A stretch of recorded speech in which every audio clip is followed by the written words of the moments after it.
Padre Celestial, bendito seas.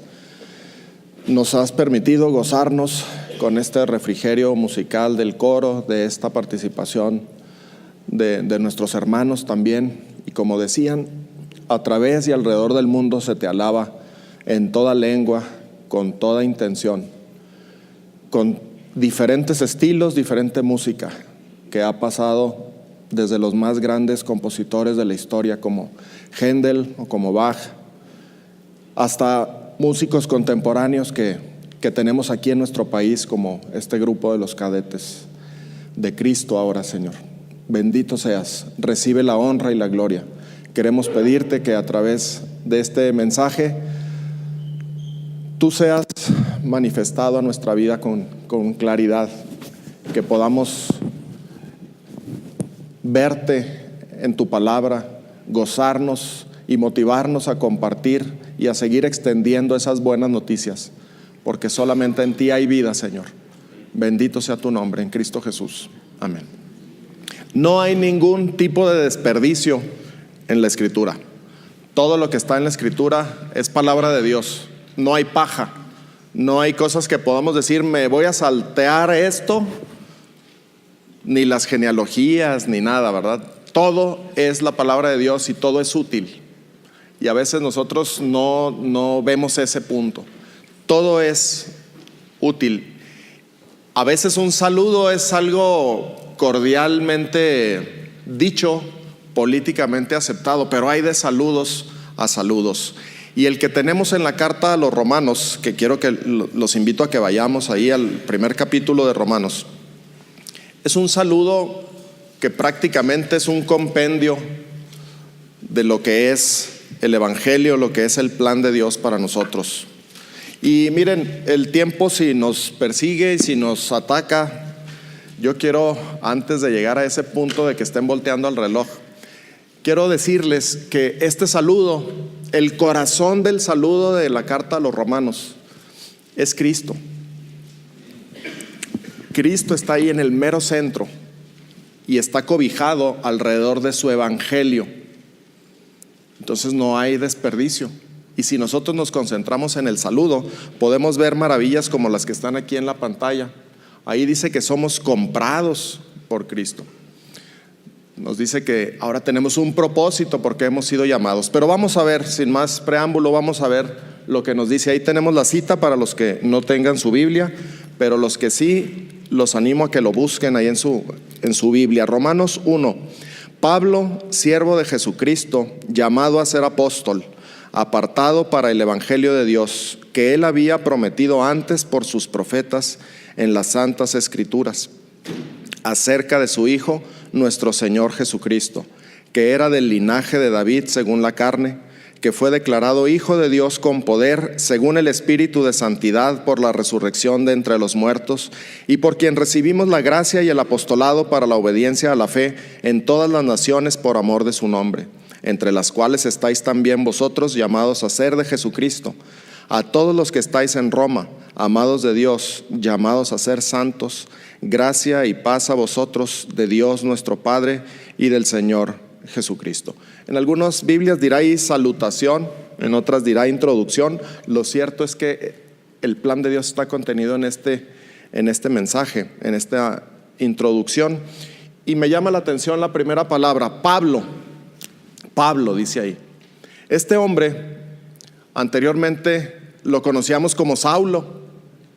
En el libro de los Hechos usted lo va a descubrir como Saulo de Tarso, de una ciudad llamada Tarso. Saulo era su nombre judío y es el que usaba y por el que lo conocemos, y es en el que él, con ese nombre, dice que él era un perseguidor. Dice, porque ya habéis oído acerca de mi conducta en otro tiempo en el judaísmo, que perseguía sobremanera a la iglesia de Dios y la asolaba. Cuando conoce al Señor, cuando se encuentra con el Señor le dice, Saulo, lo llama por su nombre, Saulo, Saulo, ¿por qué me persigues? Conocemos la historia, pasa el tiempo, pasan varios años y Pablo se encuentra en una situación de riesgo de perder su vida y Dios le dice, Pablo, no temas. tú eres un instrumento escogido y te voy a mandar a los gentiles. Pablo, no temas, su nombre a los griegos, Pablo, con el que después se identifica. Y hay una transición muy sencilla ahí en el libro de los Hechos, cuando él es seleccionado. Dice que estaba Saulo y Bernabé entre los maestros y profetas ahí en Antioquía, y el Espíritu Santo les dice: apártenme a Saulo y a Bernabé para la obra del ministerio. Y viene la narrativa, y Lucas, que es el que escribe el libro de los Hechos, dice: y Saulo, que también es Pablo, y a partir de ahí lo empieza y lo continúa llamando Pablo. Y por eso se presenta así. Pero es importante, porque no es nada más un cambio de nombre, hay todo un trasfondo aquí, hay una transformación de vida. Y la siguiente frase nos da esa idea. Vamos a continuar con ese versículo. Perdón, ya cobró vida. ¿Lo podemos regresar a la primera lámina, por favor? Ahí estamos en la primera. Y luego Pablo, es esto que ya leímos. La siguiente frase dice: siervo de Jesucristo. ¿Lo tienen ahí? Siervo de Jesucristo. Esa es la manera en que él se presenta. Y vamos a leer ahí en 1 Corintios 6, 20, que dice: porque habéis sido comprados por precio. Glorificad pues a Dios en vuestro cuerpo y en vuestro espíritu, los cuales son de Dios. Esa palabra siervo es la palabra esclavo. Y un esclavo lo era porque alguien lo había comprado ahí en el mercado de esclavos, literalmente. Literalmente, esa es la palabra y esa es la reflexión que viene detrás de la palabra siervo. Y así como Pablo se puede presentar como un siervo, como un esclavo de Jesucristo, tú y yo, dice Corintios, también fuimos comprados. ¿Sí lo tienen? ¿Me siguen ahí? Porque fuimos comprados por precio. Tú y yo también somos comprados. Éramos esclavos del pecado y Cristo pagó por nosotros. Él pagó el rescate por nosotros. Glorificad pues a Dios en vuestro cuerpo y en vuestro espíritu. Pero luego continúa en su saludo, ya esa parte de siervo, dice: llamado a ser apóstol. Vamos a leer, por favor, 1 Corintios 15, 9 y 10, lo tenemos en pantalla. Pablo en su presentación dice: porque yo soy el más pequeño de los apóstoles, que no soy digno de ser llamado apóstol, porque perseguía la iglesia de Dios. Pero por la gracia de Dios soy lo que soy, y su gracia no ha sido en vano para conmigo. Antes he trabajado más que todos ellos, pero no yo, sino la gracia de Dios conmigo. Dice: yo no soy digno de ser llamado apóstol. No es algo que yo busqué ni siquiera, no es algo que yo anhelaba, pero por la gracia de Dios soy lo que soy. Y estamos en las mismas condiciones nosotros. ¿Qué hay de nosotros? También hemos sido llamados. Hemos sido llamados, y lo podemos ver ahí en Romanos 1:6, en el mismo saludo. Dice: entre las cuales estáis también vosotros, llamados a ser de Jesucristo. También tú has sido llamado a ser propiedad de Jesucristo, porque también por ti y por mí Cristo pagó el precio. Cristo pagó el precio que tu pecado y mi pecado demandaban. Entonces somos llamados también a ser santos, dice ahí en Romanos 1:7. Pero 1 Corintios 1:9 nos dice otro propósito del llamado que Dios tiene para con nosotros. Fiel es Dios, quien también nos ha llamado a la comunión con su Hijo Jesucristo. Ese es un llamado para mí glorioso, hermanos. Que Dios Padre quiera que tú y yo tengamos comunión con su Hijo. Nos está invitando a que tengamos relación con Él, una relación personal, una relación de iguales, tener las cosas en común, a poder disfrutar de su compañía. Y Pablo dice: yo soy llamado a ser apóstol. Y antes era Saulo, ahora soy Pablo. Antes era perseguidor de la iglesia, ahora soy siervo de Jesucristo. Antes mi propósito era perseguir a la iglesia, asolarla. Ahora mi propósito es ser un apóstol, es decir, un mensajero que lleve el mensaje de Dios, que lleve la palabra, su pensamiento, la perspectiva que Dios tiene de la vida. un llamado glorioso. Y Pablo dice, yo soy el más indigno, yo no merezco, pero Dios quiso. Por la gracia de Dios soy lo que soy. Y tú y yo tampoco merecemos ser llamados a tener comunión con su Hijo, ni ser propiedad de Él, pero por la gracia de Dios hemos sido llamados. Y ese es un motivo muy grande de agradecimiento para con nuestro Dios. El mensaje, el anuncio sigue con esta frase, apartado. Estamos recorriendo todo este saludo, apartado.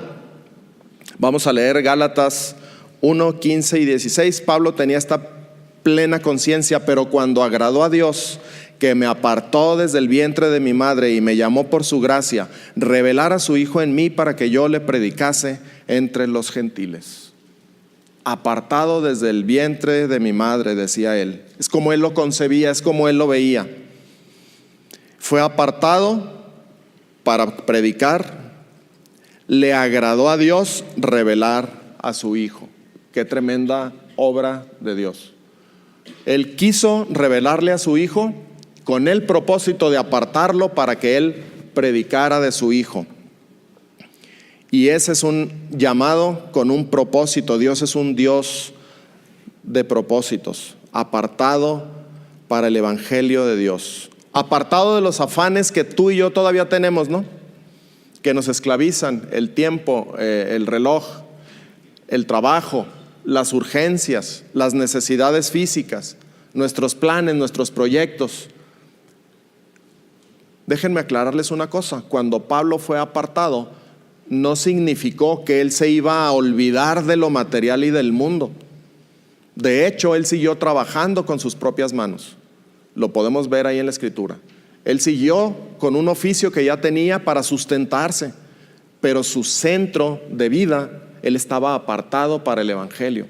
Igual tú y yo. No es que tengamos que renunciar a nuestras posesiones, renunciar al trabajo, dejar de alimentarnos. No es esa la enseñanza. Es que dentro de esas ocupaciones, dentro de ese trabajo, dentro de ese grupo de personas que es nuestra familia, nuestra misión en la vida es compartir el evangelio, es vivir por y para el evangelio. De la misma manera fue llamado Pablo. Aquí lo tenemos en Romanos 1:16, porque dice para el evangelio de Dios. Él fue apartado para el evangelio de Dios. Romanos 1:16, ¿qué dice? Vamos a leerlo, ahí lo tienen ustedes en la pantalla. Porque si esto merece la pena, hermanos, si el evangelio de Dios merece la pena de vivir por él en medio de todas nuestras circunstancias, vamos a ver qué es esto del evangelio. Dice el versículo 16: porque no me avergüenzo del evangelio, porque es poder de Dios para salvación a todo aquel que cree, al judío primeramente y también al griego. Y luego ahí en el 17, porque en el evangelio la justicia de Dios se revela por fe y para fe, como está escrito, mas el justo por la fe vivirá. Hay un propósito específico, único, es inigualable, porque el evangelio para el cual Pablo había sido apartado y para el cual tú y yo también hemos sido apartados es el poder de Dios para salvación. Es el poder de Dios para salvación. En ese evangelio hay una revelación. Dice, se revela, y esto lo dice con V, no con B labial. Con B labial sería una rebelión. Con V es algo que se está exponiendo, que se está haciendo más evidente, que se está aclarando. Y eso es lo que se revela en el evangelio, la justicia de Dios. Y se revela, se hace clara, se hace evidente de la única manera que Dios decidió que fuera. Esto es por fe y para fe. Tanto en el momento de la salvación, en el momento del nuevo nacimiento, como para el resto de nuestra vida. La manera en que vivimos es para fe, por fe. Eso es lo que nos dice este pasaje. Vamos a entrar a más detalle un poco más adelante. El evangelio son las buenas nuevas, son las buenas noticias de parte de Dios, porque dice para el evangelio de Dios. Esta palabra significa buenas noticias. Las buenas noticias de Dios, ¿en qué consisten? Nos lo sigue diciendo el pasaje. Esas buenas noticias primeramente estaban prometidas ya, que Él había prometido antes por sus profetas en las santas escrituras. Y ahí tenemos un versículo en Lucas, lo tenemos ahí en pantalla, ¿verdad? Lucas 24, del 25 al 27. Entonces Él les dijo: oh insensatos y tardos de corazón para creer todo lo que los profetas han dicho. Ahí está diciendo el Señor Jesucristo, este evangelio ya estaba expuesto desde antes. ¿No era necesario que el Cristo padeciera estas cosas y que entrara en su gloria? Y comenzando desde Moisés y siguiendo por todos los profetas, les declaraba en todas las escrituras lo que de él decían. Entonces Pablo en su saludo no es nada más un mero ¿cómo están? Allá en Roma. Les está dando todo el evangelio en el puro saludo, hermanos. Y les está diciendo, este evangelio, estas buenas noticias que hablan del Señor Jesucristo, están contenidas desde antes en las santas escrituras y fueron proclamadas por sus profetas. Y el Señor Jesucristo, este pasaje que tenemos aquí en Lucas, está haciendo referencia cuando Él, después de resucitado, se incorpora a la caminata de un par de discípulos que iban ya muy tristes. Iban de Jerusalén a Emaús porque dijeron, no, pues ya Cristo murió en la cruz. Y entonces Él se les aparece para confirmar su fe y les dice, insensatos y tardos de corazón para creer todo lo que los profetas han dicho. Hermano, cuán insensatos somos a veces y tardos de corazón para creer todo lo que Dios dice. Pero ¿saben cuál es un principio de ese problema? El principio de ese problema es que no sabemos lo que dicen las escrituras y no nos tomamos el tiempo para ir a ver las escrituras, a ver qué es lo que dicen. Necesitamos explorar las escrituras, atesorar las escrituras como lo más preciado que tú y yo tenemos hoy en día a nuestro alcance. En el puro saludo, Pablo está poniendo toda una historia del plan de redención de Dios. Dice, yo soy Pablo, antes era Saulo, yo soy Pablo, fui comprado por precio, por eso soy un siervo ahora, soy un esclavo. Pero tengo un llamado especial, soy llamado a ser apóstol. Aunque yo ni lo merezco, soy llamado a ser apóstol por la pura gracia de Dios. Y se atrevió a decir, y he trabajado mucho más que los demás apóstoles, pero no yo, sino la gracia de Dios en mí. Eso es la fe, eso es vivir por fe. Y cuando entramos al terreno, y es un círculo, que vamos a ver como un círculo concéntrico, el evangelio es el corazón de este breve saludo, pero el corazón del evangelio es el Señor Jesucristo. Y entonces Jesucristo es el centro y debe ser el centro de nuestra atención y el centro de nuestra búsqueda. Y yo te animo a que cuando leas las escrituras o cuando leas a Shakespeare o a quien quieras leer, busques a Cristo. Es posible. Siempre habrá un rasgo de la obra de Cristo presente en todo lo que tú y yo leamos o veamos. Busquemos a Cristo, Él es el centro. Él es el centro de todo. Él es el todo en todos, dice otra parte de la escritura. Nosotros también fuimos apartados para el evangelio. Este evangelio estaba prometido. Y otra cosa que nos dice este pasaje, que Él había prometido y que ahora se ha manifestado, ¿qué es? Nos habla de la fidelidad de Dios. Él había prometido y como Dios es fiel, cumple su palabra. Y entonces ahora está presente el evangelio, ahora está presente Cristo. Y también en otra parte de la escritura dice, cuando llegó el cumplimiento de los tiempos, Jesús fue enviado por su Padre y nació entre nosotros, vivió entre nosotros y vimos su gloria, gloria como del unigénito. Hay un cumplimiento fiel porque Dios es fiel. Y ese solo hecho sería lo que tú y yo necesitamos de garantía para creer todo lo que Dios dice en sus escrituras. Él cumple su palabra. Él cumple su palabra y no va a dejar de cumplir su palabra. Vamos ahora tenemos por ahí me parece otra cita, ¿no? Vamos al punto de que son acerca de su hijo. Esto no le había dado avanzar. Y tenemos ahí las buenas nuevas que ya incluso fueron entonadas hace rato, ¿no? En algunos de los cantos.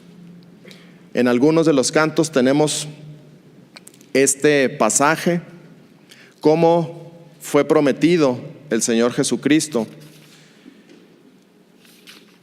Y Él es el centro de toda nuestra adoración. Este ángel llevó esta nueva de gran gozo, esta noticia de gran gozo. Ha nacido hoy. Fíjense cómo lo dice. Dice, les ha nacido hoy, nos ha nacido a nosotros. Es tremenda esa frase, hermanos. No es que nació accidentalmente o casualmente, era necesario que Él viniera. Nos ha nacido en la ciudad de David un Salvador, que es Cristo el Señor. Y por eso son buenas noticias y tenemos esperanza.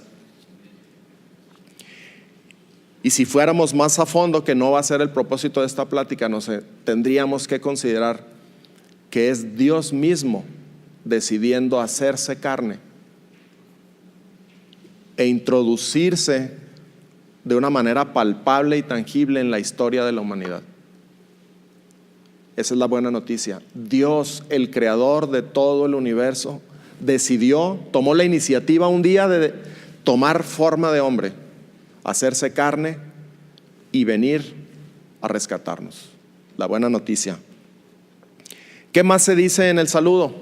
Dice que este Jesucristo de quien se trata el Evangelio era del linaje de David según la carne. Vamos a leer Lucas 1:32 y 33, me parece que es el que tenemos ahí. Este será grande y será llamado Hijo del Altísimo, y el Señor Dios le dará el trono de David su padre, y reinará sobre la casa de Jacob para siempre, y su reino no tendrá fin. Y luego Mateo 1:16 nos dice, y Jacob engendró a José, marido de María, de la cual nació Jesús, llamado el Cristo. Y ahí está hablando de toda la genealogía a partir de David. Esto nada más es para referenciar. ¿Por qué es importante saber que era del linaje de David? A diferencia de nosotros, la iglesia en Roma, como la mayoría de las iglesias de ese tiempo, estaban constituidas por judíos y gentiles. Típicamente, hoy en día no vemos quizá judíos, por lo menos en esta no sé si hay alguno que sea judío y que esté entre nosotros, pero en esos tiempos las iglesias estaban compuestas por judíos y gentiles, y para ellos fue un impacto fuerte, seguramente, leer que Jesús era del linaje de David, porque ellos conocían la ley. Antes de recibir a Cristo, conocían lo que decía la Escritura, cosas como esta en Isaías 9, 6 y 7. No es necesario que lo busquen, lo voy a leer yo. Dice, porque un niño nos es nacido, hijo nos es dado, y el principado sobre su hombro, y se llamará su nombre admirable, consejero, Dios fuerte, Padre eterno, príncipe de paz. Lo dilatado de su imperio y la paz no tendrán límite sobre el trono de David y sobre su reino, disponiéndolo y confirmándolo en juicio y en justicia desde ahora y para siempre. El celo de Jehová de los ejércitos hará esto. Para el judío esto era impactante, oír que una promesa que habían oído desde niños y toda su adolescencia hasta que conocieron a Cristo, se estaba cumpliendo ante sus propios ojos en la persona de Cristo Jesús. Por eso Pablo toma el tiempo y el cuidado de decir, este Jesucristo, Señor nuestro, es del linaje de la casa de David. Eso era importante, tenía razón de estar ahí esa cláusula. Para nosotros quizá no es tan llamativo, siendo mexicanos, no teniendo ninguna relación con la monarquía, pero para el judío era tremendo. David, el segundo rey de Israel, un rey amado, un rey realmente muy respetado, que duró muchos años reinando, estaba ejemplificando que Dios iba a continuar su reinado a través de la descendencia de él y por lo tanto el pueblo judío. Pero ¿qué más nos dice el saludo? Aparte, dice, aparte de ser del linaje de David, según la carne, hay una cosa más gloriosa. Dice que fue declarado Hijo de Dios con poder, según el Espíritu de santidad, por la resurrección de entre los muertos. Vamos a leer, por favor, Hechos capítulo 13, versículo 32 y 33. Dice así: y nosotros también os anunciamos el evangelio de aquella promesa hecha a nuestros padres, la cual Dios ha cumplido a los hijos de ellos, a nosotros, resucitando a Jesús, como está escrito también en el Salmo 2: mi hijo eres tú, yo te he engendrado hoy. Sí lo tenemos ahí, ¿verdad? Dios dio testimonio de que Jesucristo era su hijo, y lo hizo antes de que él padeciera en la cruz, y lo hizo después. Y aquí Pablo nos dice que con la resurrección él fue declarado con poder Hijo de Dios. Quedó demostrado. Pero ustedes recordarán que antes de que él fuera a la cruz, en algunas ocasiones Dios Padre dio testimonio: este es mi hijo amado. ¿Recuerdan en el momento de que el Señor fue bautizado? Dice que se abrió el cielo y bajó el Espíritu en forma de paloma, y esa era una señal para Juan el Bautista. Y dice: he aquí mi hijo amado en quien tengo complacencia. Y cuando estaban Pedro y Juan y no sé quién, Marcos, no sé cuál fue el tercer de los discípulos, allá en el huerto, cuando la transfiguración, y vieron la gloria de Jesucristo, escucharon también una voz que decía: este es mi hijo amado, a él oíd. Y lo repite Pedro en sus cartas. Cristo fue declarado Hijo de Dios por la resurrección de entre los muertos, y ahí está implícita la muerte. Cristo tuvo que morir, y esa es parte del evangelio. El evangelio nos dice que, de acuerdo a las escrituras, Cristo murió, fue sepultado y resucitó al tercer día. Era una promesa también, estaba escrito y fue cumplido. Y en ese sentido, para ti y para mí, es la noticia más importante, porque ahí descansa nuestra fe. ¿Recuerdan lo que dice también Pablo allá en Corintios? Que si Cristo no resucitó, en vano es nuestra predicación, en vano es nuestra fe, todavía estamos en nuestros pecados. Entonces la resurrección cobra una relevancia muy importante. Cristo murió, pero resucitó, venció la muerte. Y entonces, en esa certeza de que Él es un Dios vivo, es que tú y yo podemos aspirar a la vida eterna, confiando que Dios es fiel para cumplir todo lo que ha prometido.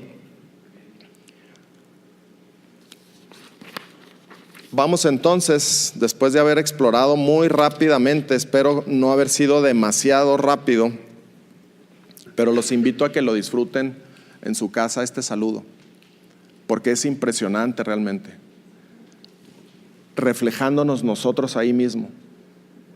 Anteriormente, yo no sé si tenías otro nombre o no. Pablo sí, se llamaba Saulo y ahora se usa su nombre Pablo. Pero lo que sí estoy seguro es que tú y yo en otro tiempo sin Cristo teníamos otra vida. Es más, no teníamos vida, estábamos muertos en delitos y pecados, sin esperanza y sin Dios en el mundo. Y Dios te compró a precio de sangre, a ti y a mí. Y entonces ya le pertenecemos, porque para eso fuimos llamados, para que seamos de Jesucristo, para que tengamos comunión con Él. Entonces la historia no nada más es de Pablo, la historia también es tuya y mía. Y la pregunta para ti y para mí sería: ¿cómo estás en relación a tu llamado? Hemos sido llamados a ser propiedad de Jesucristo y a una vida de santidad. hemos sido llamados a una comunión con su Hijo Jesucristo. ¿Cómo está esa comunión en tu vida? Vamos revisando, no es una religiosidad, no es una religión lo que practicamos. Nos decía Max hace rato, esta es una gran bendición, estar aquí es un gran privilegio estar aquí. Eso es cierto solamente si tú y yo estamos conscientes de que en realidad hoy es que tenemos vida a través de Cristo. ¿Cómo está el llamado que hace Él? Dios transforma vidas, Él pagó el precio, Él pagó el rescate, Él tiene propósitos y por eso te llama. Y no es un Dios improvisado, el Evangelio estaba anunciado desde antes, ya lo vimos. No es que se le ocurrió de última hora decir, pues ¿cómo soluciona el problema? No. Estaba ya anunciado en las Santas Escrituras. Estaba proclamado por los profetas. Entonces el centro de ese mensaje es que Cristo Jesús es el poder de Dios. Y vamos a ver otra vez en capítulo 1, versículo 16 y 17, que está el principio de la explicación de todo esto por parte de Pablo, porque la carta toda tiene ese propósito, presentar el plan redentor de Dios. Romanos 1, 16 y 17 dice así: porque no me avergüenzo del Evangelio, porque es poder de Dios para salvación a todo aquel que cree, al judío primeramente y también al griego, porque en el Evangelio la justicia de Dios se revela por fe y para fe. Como está escrito, mas el justo por la fe vivirá.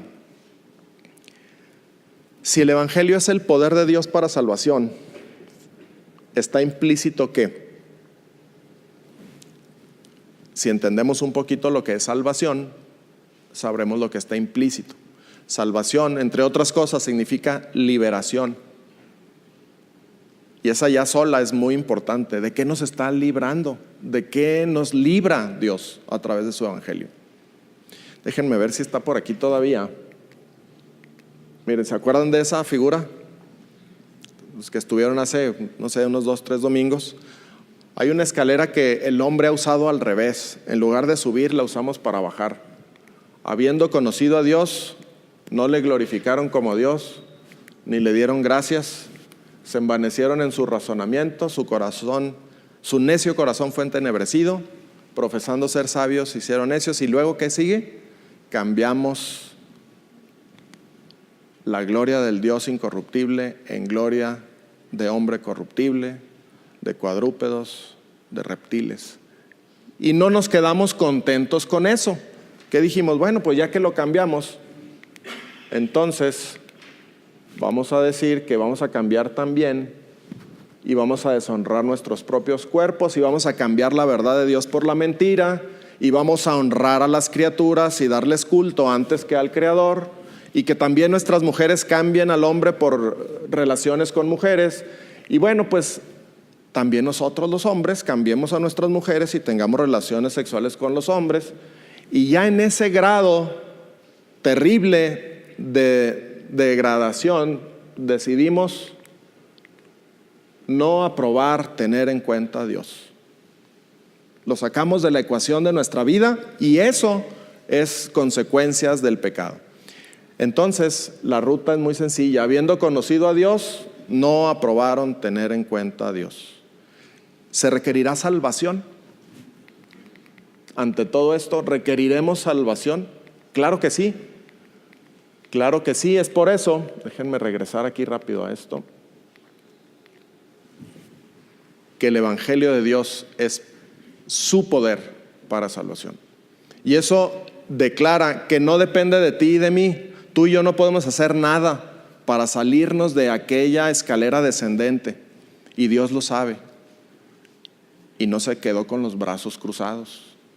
Desde antes, por sus profetas, en las Santas Escrituras, había prometido esas buenas noticias. En sus planes perfectos esperó la maduración del tiempo, la maduración de las circunstancias, de la sociedad, de ti y de mí, y dijo, llegando el cumplimiento, mandó a su Hijo. Esas son las buenas noticias. Dios transforma vida. Y si el evangelio es poder, entonces está implícito el hecho de que hay problemas graves, y no es cualquier tipo de problema, es un problema con riesgo de muerte. Necesita salvación. No es solamente ayuda o una asistencia la que vino a darnos Dios, es salvación, porque estamos en peligro de muerte. ¿Salvación de qué? De la esclavitud del pecado, de la condición de muerte espiritual, salvación de la mentira en la que vivimos, salvación de la ira venidera, salvación del castigo eterno, salvación del infierno. Dios tiene poder para salvación. ¿A quién? A todo aquel que cree. Es lo que dice ahí, no es para algunos cuantos privilegiados, a todo aquel que cree. El evangelio es el poder de Dios. Las buenas noticias, hermanos, no las podemos callar. No las podemos callar. Y lo hemos dicho en los domingos últimos. Tus seres queridos están en ese problema. Si no tienen a Cristo, si no están en Cristo, tienen ese problema. Y tú tienes las buenas noticias de Dios. Necesitamos hacer que el problema de ellos se junte con las buenas noticias de Dios para que haya una solución para ellos. No hay de otra manera. Y el versículo 17 nos dice algo realmente impresionante, en el sentido de que confirma que toda la obra es de Dios. Dice, porque en el evangelio la justicia de Dios se revela por fe y para fe, como está escrito, mas el justo por la fe vivirá. Se hace evidente que la única forma en que tú y yo podemos ser, no sé si lo anoté por ahí, en la portada está anotado, justos delante de Dios, es por fe y para fe. Y eso de que seamos declarados justos implica o significa que tú y yo ahorita estamos delante de Dios sin Cristo, estamos como un criminal convicto, que se ha demostrado totalmente tu culpabilidad. Tu pecado está evidente delante de Dios. Esa es la condición del hombre. No hay manera que el hombre pueda ejercer algo para cambiar esa realidad. La única forma de que ese hombre, con toda esa culpabilidad, sea declarado, sea quitado de esa culpa, sea librado de la culpa, es por fe en el evangelio de Dios. Y Dios aplica esa justicia. Pero ¿cuál justicia aplica? No la tuya ni la mía. La única justicia es su justicia, la justicia de Dios. Y lo que Él hizo fue, al que no conoció pecado, por nosotros lo hizo pecado. Para que, ¿qué dice ahí el versículo? Para que nosotros fuésemos hechos justicia de Dios en Él. Cristo es la justicia de Dios. Y en Él nosotros también somos hechos justicia. Y entonces ahora podemos estar enfrente de Dios declarados libres de culpa. Ya no hay condenación porque estamos declarados sin culpa. No hicimos nada nosotros. Cristo lo hizo todo. Él cargó el pecado de todos los hombres, lo clavó en la cruz, anuló el acta de decretos que estaba contraria a nosotros. Ahí decía todo lo que debíamos, nuestro pecado, los pecados diarios, ahí estaba sumando y sumando en una deuda impagable. Pero Cristo Jesús vino a pagar hasta el último centavo que tú y yo debíamos, a precio de sangre, a precio de sangre. Y lo más tremendo es que Él no se quedó muerto, Él no se quedó en la cruz, no se quedó en la tumba. Él se levantó con poder y fue declarado Hijo de Dios. Y Dios nos dice y te dice a ti y a mí en este momento, Él es mi Hijo amado, a Él oigan, conózcanlo a Él. Hermanos, con esto vamos a terminar, pero quiero animarlos a que, así como este pasaje, que es muy breve en realidad. ¿Dónde estamos? A ver. Ahí está. Es el saludo de Pablo nada más. Nos va revelando el plan de Dios poco a poco. Un hombre transformado, un hombre con otra condición de vida. Antes era Saulo y perseguía a la iglesia. Ahora soy Pablo y predico a Cristo. Antes era un perseguidor de la iglesia y ahora soy un siervo, soy un esclavo de Jesucristo, porque Él me compró a precio de sangre. Antes tenía yo mis títulos, mis cualidades, cuando Él, ¿se acuerdan que decía? No me conviene gloriarme, pero me voy a gloriar. Yo soy esto, soy judío de judíos, hebreo de hebreos, circuncidado al 8º día, educado a los pies de Gamaliel. Pero ahora dice, yo tengo un llamado especial. Ni lo merezco ese llamado, pero soy, por la gracia de Dios, apóstol, mensajero. Y en cierta medida, tú y yo, si vemos el lado práctico del título de apóstol, en cierta medida tú y yo estamos llamados también a ser portadores de ese mensaje. No el título, olvídate del título. El título está confinado a ellos. Pero el oficio, el ministerio, el trabajo, las acciones propias del apóstol, en ese sentido de comunicar el mensaje, está igual para ti y para mí. Esa es nuestra parte. Y nos conviene hacerlo. Estaremos extendiendo el reino de Dios. Y más gente vendrá a ser salva. Porque el evangelio es el poder de Dios para salvación a todo aquel que cree. Y es Cristo Jesús. Y en el evangelio la justicia de Dios se revela por fe y para fe. Y esa justicia, ya lo vimos, es Cristo Jesús, aplicada a la persona. Y lo que nos resta entonces es vivir por fe. Creamos esto por fe, vivamos esto por fe y salgamos a decirle al mundo que en Cristo hay salvación, hermanos.